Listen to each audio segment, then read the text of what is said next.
सांगली शहरातील कोल्हापूर रोडवर असणाऱ्या समर्थ कॉलनी परिसरात राहणाऱ्या व्यापाराचा बंद बंगला चोरट्यांनी फोडलाय। बंगल्यात ठेवलेले तब्बल 18 तोळे सोने आणि 20 लाखांची रोकड असा एकूण 28,52,000चा मुद्देमालावर चोरट्यांनी डल्ला मारलाय। भरवस्तीत घरामध्ये लावलेले सीसीटीव्ही कॅमेऱ्याची वायर कापून ही घरफोडी झाल्याने खळबळ उडाली आहे। या प्रकरणी विनोद श्रीचंद खत्री यांनी सांगली शहर पोलीस ठाण्यात फिर्याद दिली। सदर घरफोडीची घटना ही सोमवार ते मंगळवार रात्री 9:30 वाजण्याच्या सुमारास घडली। दरम्यान घटनेचं गांभीर्य ओळखून पोलीस अधीक्षक संदीप घुगे, अप्पर अधीक्षक ऋतू खोकर, उपअधीक्षक अण्णासाहेब जाधव यांनी घटनास्थळी धाव घेत पाहणी केली आणि तपासाच्या सूचना दिल्या। विनोद खत्री समर्थ कॉलनीमध्ये राहतात। विनोद खत्री हे सोमवारी मुलीच्या लग्न समारंभाचा कार्यक्रम असल्याने कुटुंबियांसोबत कोल्हापूरला गेले होते। यावेळी अज्ञात चोरट्यांनी बंगल्यावर पाळत ठेवून 5 आणि 6 फेब्रुवारीच्या मध्यरात्री बंगल्याच्या मागील बाजूच्या दरवाजाला तोडून घरात प्रवेश केला। घरात असणाऱ्या सोने चांदीच्या दागिन्यांसह 20 लाख रुपये रोख असा एकूण 28,52,000चा मुद्देमाल लंपास केलाय। शहरातील मध्यवर्ती आणि गजबजलेल्या ठिकाणी घरफोडी झाल्याने खळबळ उडाली। संशयितांचा शोध घेण्यासाठी तातडीने शहर आणि LCBची 2 पथके रवाना करण्यात आली आहेत। जिल्हा परिषदेच्या सांस्कृतिक कार्यक्रमामध्ये छत्रपती शिवाजी महाराजांच्या वेशभूषेत नृत्य केल्याच्या घटनेवर आक्षेप घेऊन जिल्हा परिषदेचे अतिरिक्त CEO निखिल ओसवाल यांचा मराठा क्रांती मोर्चातर्फे निषेध करण्यात आला। त्यानंतर सायंकाळी शिवसेना उद्धव ठाकरे गटाच्या पदाधिकाऱ्यांनीही निदर्शने केली। जिल्हा परिषदेचा क्रीडा आणि सांस्कृतिक महोत्सव पार पडला। यामध्ये सांस्कृतिक कार्यक्रम झाल्यानंतर सर्व अधिकारी कर्मचारी झिंगाट या गाण्यावर नाचत होते। छत्रपती शिवाजी महाराज यांची वेशभूषा केलेले अतिरिक्त मुख्य कार्यकारी अधिकारी ओसवाल काही क्षण सहभागी झाले आणि लगेच त्यातून बाहेर आले। मात्र त्या नृत्याचा व्हिडिओ समाज माध्यमांवर व्हायरल झाला। या प्रकाराची दखल घेत मराठा क्रांती मोर्चाच्या सदस्यांनी जिल्हा परिषदेत जाऊन निवेदन दिलं। ओसवाल यांनीच हे निवेदन स्वीकारलं। यापुढे असे प्रकार खपवून घेणार नाही असा इशाराही दिलाय। यावेळी माझ्याकडून अनावधानाने छत्रपती शिवरायांचा अपमान झाल्याबद्दल मराठा क्रांती मोर्चाच्या सदस्यांसमोर दिलगिरीही व्यक्त केली। यावेळी मराठा क्रांती मोर्चाचे डॉक्टर संजय पाटील, राष्ट्रवादी काँग्रेसचे शहर जिल्हाध्यक्ष पद्माकर जगदाळे, राजेश जगदाळे, नितीन चव्हाण उपस्थित होते। दरम्यान अतिरिक्त मुख्य कार्यकारी अधिकारी ओसवाल यांनी छत्रपती शिवाजी महाराज हे आपले आदर्श आहेत, त्यांच्याबद्दल खूप आदर आहे, मात्र सांस्कृतिक कार्यक्रमात माझ्याकडून अनावधानाने त्यांचा अवमान झाला, त्याबद्दल मी दिलगिरी व्यक्त करतो अशा शब्दात घडलेल्या प्रकाराची त्यांनी दिलगिरी व्यक्त केली आहे। विश्रामबाग आणि संजयनगर परिसरातील विविध ठिकाणी घरफोडी करून लाखोंचा मुद्देमाल चोरणाऱ्या रेकॉर्डवरील सराईत गुन्हेगाराच्या मुसक्या आवळण्यात पोलिसांना यश आलंय। या सराईताकडून घरफोडीचे 3 गुन्हे उघडकीस आले असून त्याच्याकडून एकूण 12,72,140 रुपयांचा मुद्देमाल पोलिसांनी जप्त केलाय। स्थानिक गुन्हे अन्वेषण विभागाच्या पथकाने उद्योग भवन जवळ सदरची कारवाई केली आहे। स्वप्नील मोहन तरसे असं अटक करण्यात आलेल्या सराईताचं नाव आहे। स्थानिक गुन्हे अन्वेषण विभागाचे एक पथक शहरात पेट्रोलिंग करत होते। यावेळी पथकातील कर्मचारी हेड कॉन्स्टेबल बिरोबा नरळे यांना माहिती मिळाली की रेकॉर्डवरील गुन्हेगार स्वप्नील तरसे हा चोरी केलेले सोने विक्री करण्यासाठी उद्योग भवनच्या बाजूस असणाऱ्या मैदानात येणाऱ्या मिळालेल्या माहितीप्रमाणे पोलिसांनी सापळा लावला असता तरसे हा संशयितरित्या थांबलेला दिसला। यावेळी त्याला पकडून त्याची झडती घेतली असता त्याच्याकडे असणाऱ्या पिशवीमध्ये सोन्या चांदीचे दागिने मिळाले। या दागिन्याबाबत कसून चौकशी केली असता त्याने सांगितले की विजयनगर येथील सैनिक नगर, अहिल्यादेवी होळकर चौक आणि मीरा हाऊसिंग सोसायटीमधील बंद घरे फोडून घरफोडी करत चोरल्याचं त्याने सांगितलं। यावेळी त्याच्याजवळील सोन्या चांदीच्या दागिन्यांसह 12,72,140 रुपयांचा मुद्देमाल जप्त करण्यात आलाय।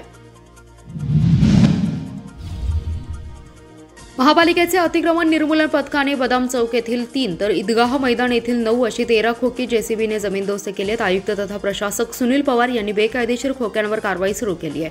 सध्या सांगली शहरात कारवाई सुरू आहे। बुधवारी बदाम चौकात बेकायदेशीर वसवलेली 3 खोकी काढून टाकली। तसेच ईदगाह मैदानावर महापालिकेची परवानगी न घेता 13 खोकीधारकांनी व्यवसाय सुरू केला होता। त्या खोक्यांवर देखील हातोडा मारलाय। सांगली, मिरज आणि कुपवाड या तिन्ही शहरातील बेकायदेशीर खोक्यांवर टप्प्याटप्प्यात कारवाई होणार आहे। कोणतेही खोक्याचं अतिक्रमण यापुढे सहन केलं जाणार नाही, त्यामुळे बेकायदेशीर खोकी तातडीने काढून घ्यावीत, अन्यथा कारवाई करणार असल्याचा इशारा उपायुक्त वैभव साबळे यांनी दिलाय। त्यागमूर्ती रमाई आंबेडकर यांच्या जयंतीनिमित्त सांगली येथील माता रमाई आंबेडकर उद्यानामध्ये त्यांच्या प्रतिमेस अभिवादन करण्यात आले। भीमगर्जना जयंती मंडळाच्या अध्यक्षा छाया कांबळे, अमिता कांबळे, संगीता उबाळे आणि माता रमाईचे माहेर वनंग येथील लेखक डॉक्टर विजय तोरो यांच्या हस्ते प्रतिमा पूजन करण्यात आलं.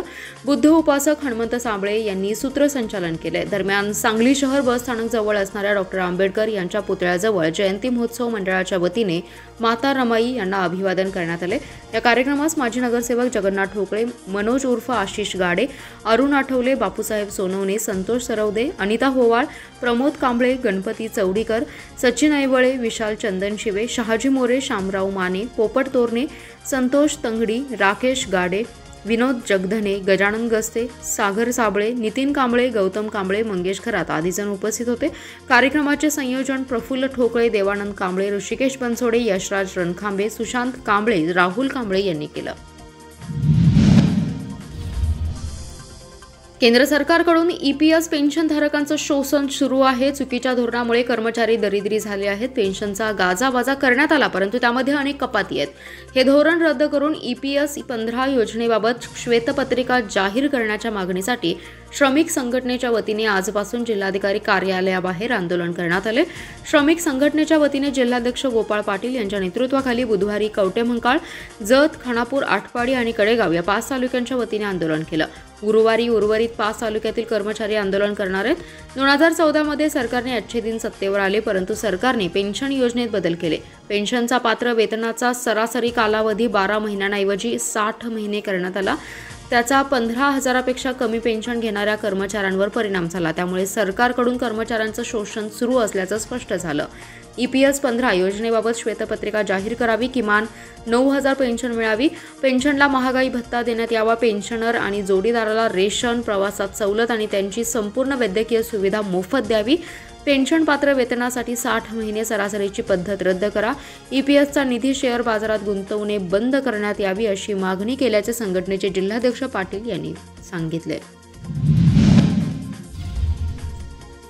मार्च अखेर जिल्हा बँकेचा एनपीए जास्तीत जास्त कमी करण्यासाठी बँकेने जिल्ह्यात वसुलीसाठी जोरदार मोहीम सुरू केली आहे. यासाठी जिल्ह्यात 19 अधिकाऱ्यांचं पथक नियुक्त केल्याची माहिती बँकेचे मुख्य कार्यकारी अधिकारी शिवाजीराव वाघ यांनी दिली. थकबाकीदारांवर कडक कारवाईची वेळ आणू न देता कर्ज भरावं असंही आवाहन त्यांनी केलंय. जिल्हा मध्यवर्ती सहकारी बँकेचा एनपीए 5% आणि त्यानंतर 0% करण्यासाठी बँकेचे अध्यक्ष मानसिंगराव नाईक, संचालक मंडळ आणि मुख्य कार्यकारी अधिकारी शिवाजीराव वाघ यांनी केले. मार्च अखेरीला 2-2.25 महिने शिल्लक राहिले असल्याने थकीत एनपीएची रक्कम कमी करण्यासाठी वसुलीसाठी जिल्ह्यात जोरदार मोहीम सुरू केली आहे. रविवारी सुट्टीच्या दिवशीही कर्मचारी आणि अधिकाऱ्यांना कामाला लावले. मार्च अखेरपर्यंत शनिवारी आणि रविवारच्या सुट्ट्याही बंद केल्या आहेत. एनपीए थकबाकीमध्ये निम्म्याहून अधिक रक्कम जत तालुक्यातील असून मार्च अखेरपर्यंत यातील सुमारे 15 कोटी रुपये रक्कम कोणत्याही परिस्थितीत वसूल करण्यासाठी मुख्य कार्यकारी अधिकारी वाघ यांना तालुक्यातील अधिकाऱ्यांच्या बैठकावर बैठका घेऊन वसुलीबाबत कडक सूचना दिल्या आहेत. 2 दिवसांपासून बेपत्ता असलेल्या युवकाचा मृतदेह सांगलीतील कृष्णा नदी बंधाऱ्यानजीक आढळून आलाय. स्पेशल रेस्क्यू फोर्सच्या मदतीने मृतदेह पात्राबाहेर काढण्यात आला. याबाबत सांगली शहर पोलीस ठाण्यात नोंद करण्यात आली आहे. आर्यन माने असं मृत युवकाचं नाव आहे. मृत आर्यन माने हा खानापूर तालुक्यातील करंजे येथील तो शिक्षणासाठी सांगलीत आला होता. विश्रामबाग परिसरातील गव्हर्नमेंट कॉलनीमध्ये तो राहत होता. दिनांक 4 पासून तो बेपत्ता झाल्याची फिर्याद विश्रामबाग पोलीस ठाण्यात नोंदवण्यात आली होती. पोलिसांकडूनही त्याचा शोध सुरू होता. दरम्यान बुधवारी सकाळच्या सुमारास कृष्णा नदी बंधाऱ्यावर अमरधामजवळ एक मृतदेह तरंगताना काहींच्या निदर्शनास आला. त्यांनी तातडीने पोलीस ठाण्याशी संपर्क साधून त्यांना घटनेची कल्पना दिली. पोलिसांनी रेस्क्यू फोर्सने महेश गव्हाणे यांनी वैभव शिंदे, अमीर नदाफ, अप्पालाल नदाफ यांच्या मदतीने मृतदेह पाण्याबाहेर काढला. शासकीय रुग्णालयात मृतदेहाची ओळख पटली. या प्रकरणी अधिक तपास शहर पोलीस करत आहेत. राष्ट्रवादी पक्ष आणि चिन्ह कोणाला मिळणार याबाबत अनेक दिवस चर्चा सुरू होती. काल निवडणूक आयोगाने दिलेल्या निर्णयानुसार पक्ष आणि चिन्ह उपमुख्यमंत्री अजितदादा पवार यांच्या गटाकडे गेल्याने अजितदादा पवार गटाकडून राज्यभर जल्लोष साजरा केला जातोय.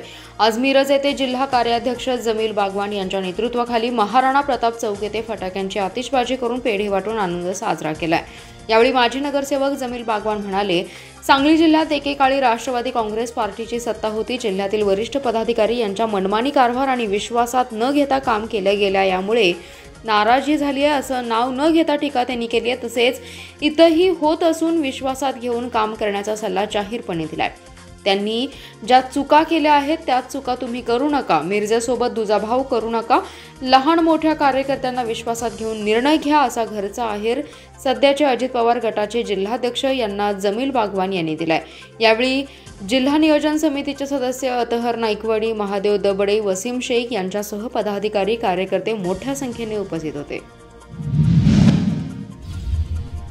मिरजेतील छत्रपती शिवाजी महाराज क्रीडांगण येथे Miraj champion tennis ball cricket स्पर्धा 2024 या स्पर्धांचं आयोजन केले. या स्पर्धेत सांगली, सातारा, कोल्हापूर जिल्ह्यातील तसेच कर्नाटक आगार येथील एकूण 32 संघांनी सहभाग घेतलाय. स्पर्धेचे प्रथम बक्षीस 30,000, द्वितीय 15,000, तृतीय 5,000 आणि चतुर्थ 5,000 आणि आकर्षक चषक अशा देण्यात येणार आहे. गेल्या वर्षभरातील ही पहिलीच स्पर्धा मिरजेत आहे. आकर्षक असं मैदान देखणं केलंय. या स्पर्धेचं उद्घाटन मिरज विभागाचे उपविभागीय पोलीस अधिकारी प्रणिल गिल्डा यांच्या हस्ते करण्यात आले. या स्पर्धेचं आयोजन मोहम्मद हुसेन काझी, अल्ताफ मोमीन, सैफ बेग, रफिक बागवान, शरद सातपुते, सादिक काझी, सोहेल मुजावर, सोहेल इनामदार, रियाज मुल्ला आदींनी मिळून केलं. या स्पर्धा 5 दिवस असून रविवारी अंतिम सामना होणार आहे.